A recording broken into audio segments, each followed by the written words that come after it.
So my name is Rachel. I am a third-generation broiler chicken farmer here in southern Manitoba. I farm with my parents and my two brothers, and we raise chicken for meat. I'm just really proud to be a part of this industry here in Manitoba to raise good protein, high nutritious chicken for Manitobans to enjoy as well as for my family to enjoy. I love, being in the barn, walking through the barn, checking on the birds throughout the day, and just making sure they're comfortable. And it's kind of like my happy spot. And it's my time to slow down and just, spend the time there and just enjoy it. I just enjoy the atmosphere when I'm in there.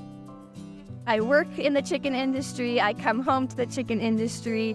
I even met my husband on a chicken farm. So my life is full of chicken. And I love it. It's a passion of mine, and I really enjoy it.